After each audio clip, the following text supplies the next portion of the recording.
Hello friends, this is Cara-Renee with B.Reborn Art and Healing. Welcome to my channel. Today I'm creating in my napkin art journal that measures 8.5 by 4.5. This is a journal that I got at Michael's, and I actually took out the original signatures out of it and put my own in using watercolor paper. These are some of the other supplies that I'll be using. I'll be colorizing the page using my Caran-d'Ache water-soluble crayons. And I'll be using clear gesso to adhere my napkin as well as to create a ground on my surface and protect my page. And that's the sticker that I'll be using. Life's a garden, so dig it. I like that. I'm not quite ready to let go of spring. It is October and I am definitely not ready for fall and winter. So holding on a little bit longer. And that was just a look at the journal inside. I've created, again, this is the 4th page in the series. So I'll be working on separating my napkin, and I'm going to use my Scotch tape technique, which is basically you put a piece of tape on the back of the napkin, and that allows you to pull off the plies without having to fuss too much with it.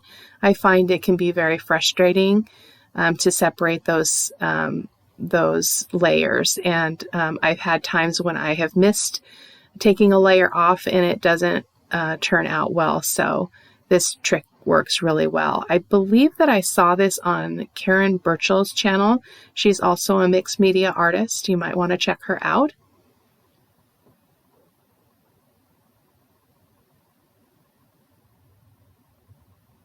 And I'll be, I took the time to go ahead and separate the other pieces of the napkin. The butterflies were a little bit more difficult because they're so small, and I might in the future leave the napkin uncut to do that, but we'll see. It wasn't too bad. Having a bit of tea. It's pretty cold here. I'm having a hard time getting the house warm currently, but I'm going to be doing some background stamping using the Dusty Concord archival ink and a little script stamp from that set that I just showed you. And though I do start out thinking I'm just going to put the script where the napkin is not going to be, I do end up putting it everywhere. So just so you know, I'm not going to cut anything out of this video. I'm just going to let it be what it is and have some quiet time as we move through it where I won't be talking. So I'll just let you watch this process.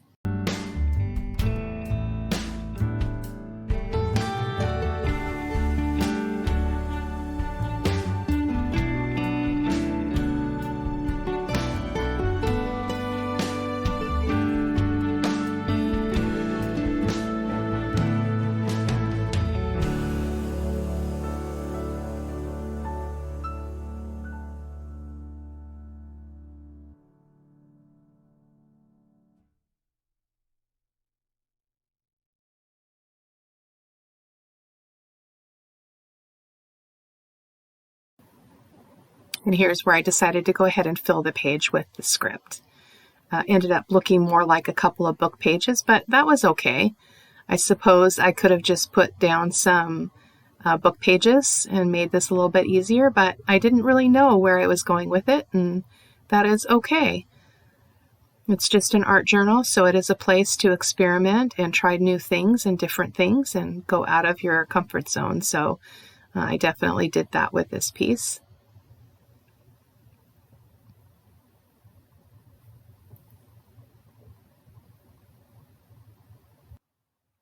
I'm going to go ahead and adhere my napkins with my clear gesso. And I decided to use the clear gesso just because it has 2 jobs here. It's going to act as an adhesive for my napkin, but it's also going to create some texture on the background. It's going to create some tooth on the paper that's going to allow my other mediums to adhere to it very, very well.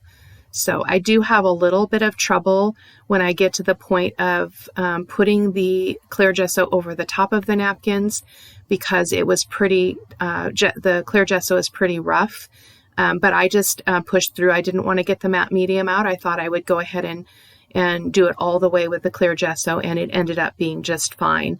I didn't mind that it was creating some additional texture and wrinkles at all. So.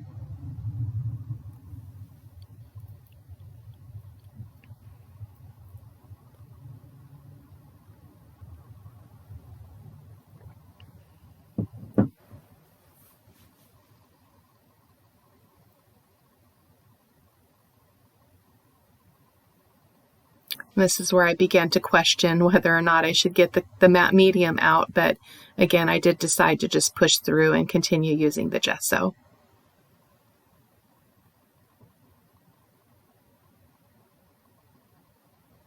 And the nice thing about the clear gesso is it does preserve the color underneath because it does dry clear, which is definitely a benefit that you don't get with regular white gesso. I'm just completing the side of the page there just to make a complete hedge of the flowers there.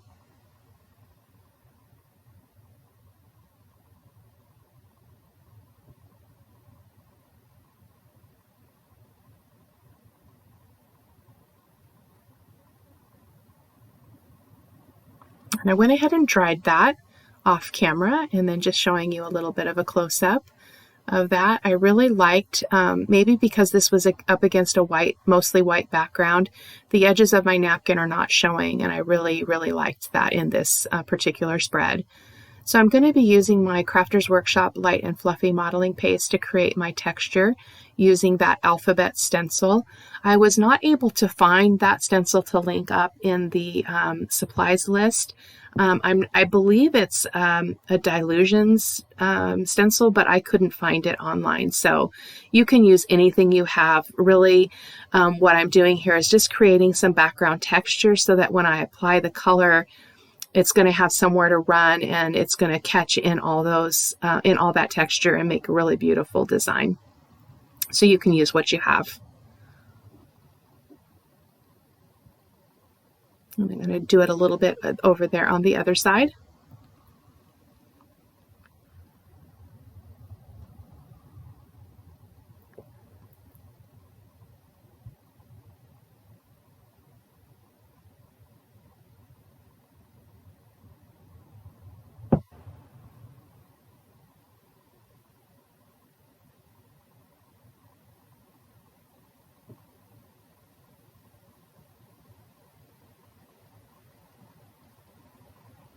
And there we go. I really like the Crafters Workshop Light and Fluffy Modeling Paste because it dries fairly quickly. I heat set it for a little while, but it wasn't long at all. So it's a really nice product. I actually need to order more. I'm kind of scraping the bottom of that. It's really important to put your stencil in water if you're not able to immediately clean it, as well as clean any of the tools that you used. So there I'm just showing you a close-up of that script background and the texture. And now I'm going to go ahead and just start applying some of the Neocolor 2 water-soluble crayons. I grab out a handful. I don't remember off the top of my head which colors I used.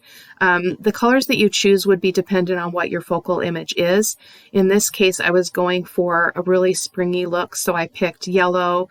I picked ultramarine blue. I think I tried a cobalt blue. I didn't care for it. And I also used kind of a lime green, and I used some orange. So, but you'll see that as we move along. So just applying that here and there around the canvas. So or the journal page. So I'm just going to let you watch this part and have some music on for you.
Now coming in with the orange, understanding that I am risking getting some odd colors with these colors mixing.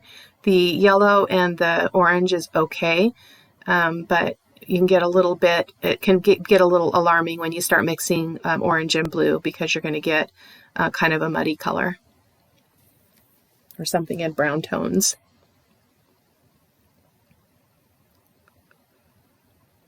I'm just adding a little bit more orange just to brighten up that upper part of the sky.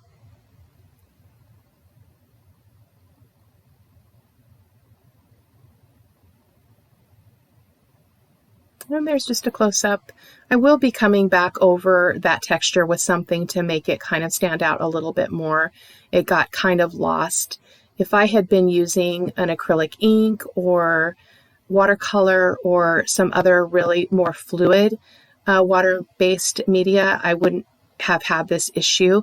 I was having a hard time getting the Neocolor tubes to really run without diluting too much. So that's why we got a really light background here.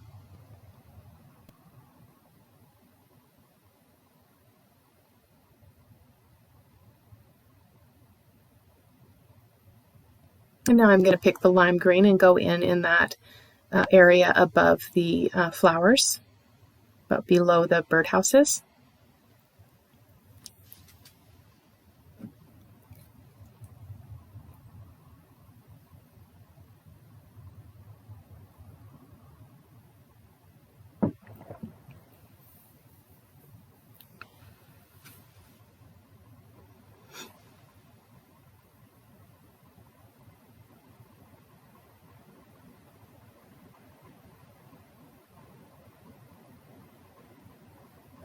And I went ahead and dried that, and then I got my sticker all ready to cut out there.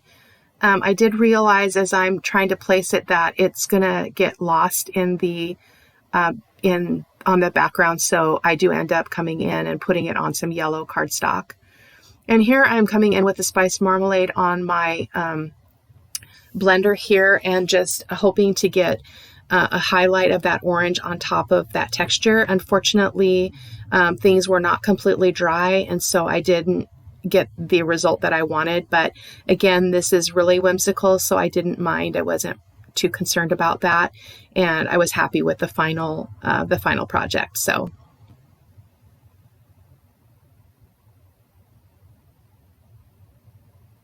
here is where I'm going to try and see if that will show up anywhere, and it's not gonna. And there's too much texture on the background to just put it on the sky part. So just putting it on a piece of scrapbook paper there, and I'm going to cut it out. And then I'm going to use the Dusty Concord to edge around it, just to make it kind of pop off the page a little bit better with a little bit of a border. And I'm just going to adhere that with some glue dots from my stash. I figured that they would be good because they would kind of squish down into the texture if I happen to put this on places where there was a lot of texture from that stenciling. So it worked out just fine.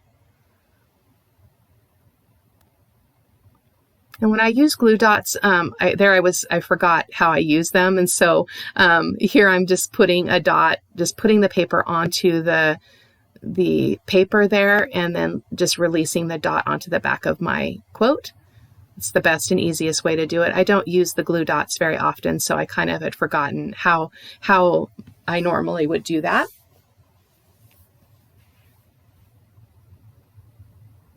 And so this is pretty much done, guys. I hope that you enjoyed the video, and I hope that you'll play and experiment with some napkins in your journal or in your artwork in general.